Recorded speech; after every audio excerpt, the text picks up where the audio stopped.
Hej og velkommen til. Det her det bliver bare en lille, hurtig, kort video om noget, som egentlig er rigtig vigtigt. Det er sådan, at når du nu har sendt nyhedsbrev ud, eller jeg har sendt nyhedsbrev ud, så kan vi se, at der er nogen, der afmelder sig. Ej, helt ærligt, havde de mit nyhedsbrev? Det kan godt være, at de gør det, men det er helt i orden.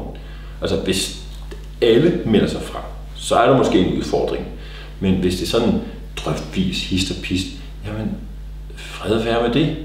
Du kan ikke være venner med alle. Prøv at forestille dig, at nu går jeg ned ad strøget. Jeg har simpelthen en bundt guldbarrer med. Sådan at de der tunge nogen, der sådan ligger godt, og som kunne give dig et rigtig godt boost på bankbogen, når du gik hen et eller andet sted og byttede den til kontanter. Måske vil du blive glad. Måske vil du i stedet for at tænke, ej, kunne han ikke i stedet for guldbarrer, de er jo tunge, kunne han så ikke have givet nogle diamanter? De er møghamrende flotte, de er dyre, og så er de ikke så tunge. Så der vil altid være nogen, der siger, nej, det er så ikke lige det. Sådan vil det også være med det her nyhedsbrev, jeg sender ud. Hvis du ikke allerede får det, så overvej, om du skulle tilmelde dig inde på bjørnjohansen.dk. Der kommer jeg med andre tips og tricks om, jamen, hvad er det omkring det her med praktisk e-mail marketing. Hvis du nu har en butik, en webshop, der sælger økologisk trælegetøj til drengen, så vil du tabe en hel masse, som har piger, som elsker Barbie-dukker. Hvis de fik dit nyhedsbrev, de ville synes, det var så kedeligt, for hvor er Barbie, og hvor er Ken, og hvor er alt det? Jamen, før du kan sige økologi, så er de smuttet. Og det er helt i orden. Mit fokus i de her videoer om i e-mail marketing, det er praktisk anvendelse.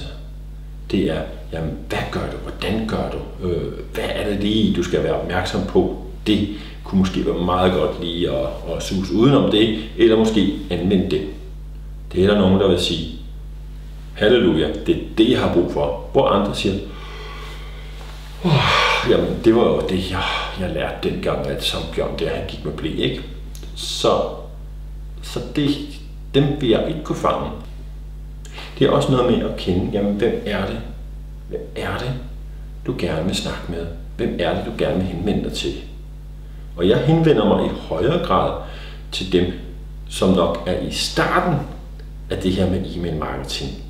Jamen, hvad er det for nogle ting, man skal være opmærksom på, frem for den e-mail marketing campaign manager, der har siddet i en multinational koncern og arbejdet med det de sidste 10 år. Fordi det er jo to vidt forskellige verdener.